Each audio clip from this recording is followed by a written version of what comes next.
Hello everyone. Welcome to our animated philosophy series, where we explore timeless concepts in a modern context. Today we're going to dive into a topic that's not only central to Edmund Husserl's phenomenology, but also incredibly relevant to modern discussions in cognitive science and artificial intelligence.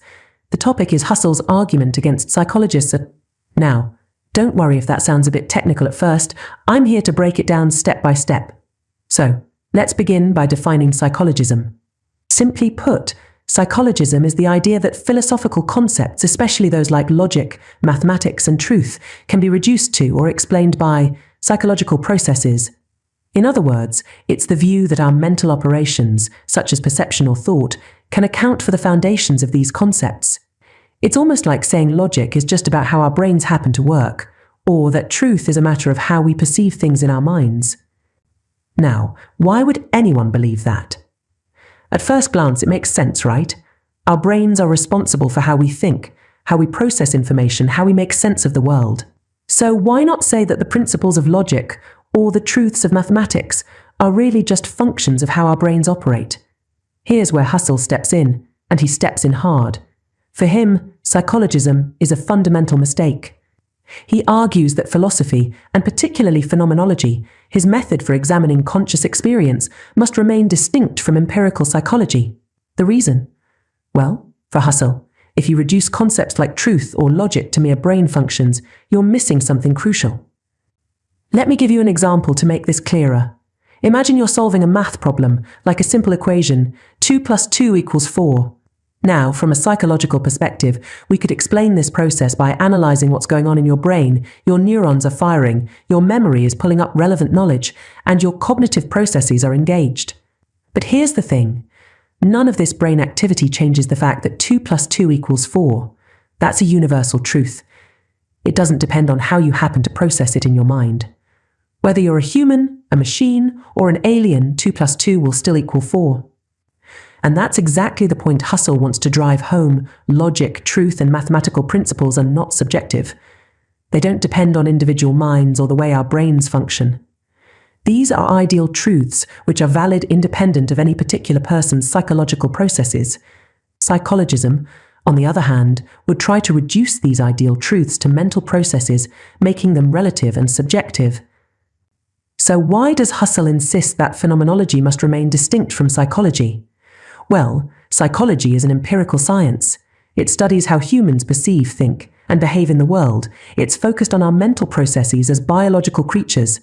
While this is valuable in its own right, Husserl argues that phenomenology deals with something far more fundamental, the structures of consciousness itself. It's about how things appear to us in experience, how we intend or grasp objects in the world, not how our brains make that happen. Phenomenology, for Husserl, explores what it means to experience something as true or logical or real without reducing that experience to neural activity or behavioral patterns. It's about understanding the essential structures of consciousness, how we intend meaning and engage with the world. Here's another analogy. Think of logic as a roadmap. The roadmap shows you the layout of a city. It gives you objective information about the streets, highways, and landmarks. Psychologism, in contrast, is like focusing on how different people interpret the map. Maybe some people have a bad sense of direction, others see patterns more clearly, but that doesn't change the objective layout of the city. Similarly, phenomenology looks at the map of our consciousness, while psychology studies our subjective experiences of navigating it. Now, what does this mean in practical terms? One important implication of Husserl's critique is that if we reduce philosophy to psychology, we lose the ability to think critically about the nature of truth, logic, and meaning. After all, if everything is just a matter of how we happen to think, there's no standard for what's actually true. This is why Husserl believes it's so crucial to keep phenomenology separate from empirical psychology.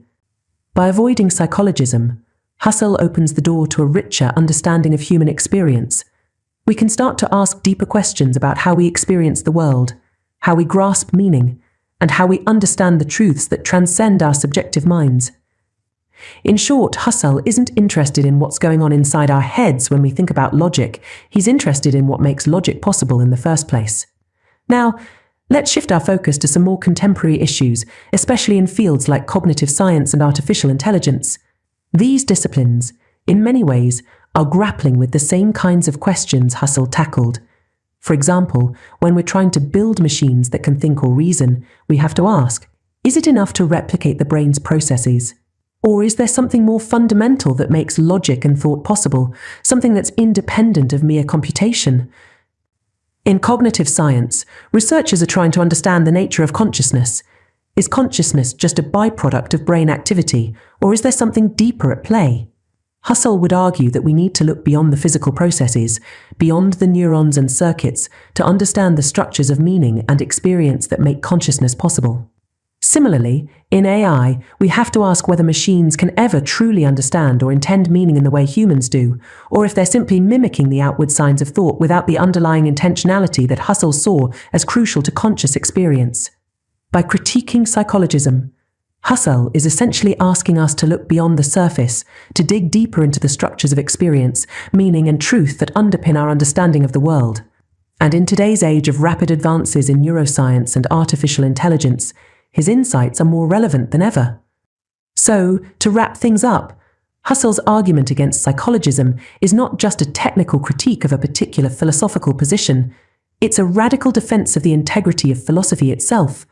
By keeping philosophy and psychology distinct, Husserl paves the way for a more profound understanding of what it means to think, to reason, and to experience the world. Thank you for learning with us. Please don't forget to like, share, subscribe, and hit the notification bell for more insights into similar echoes.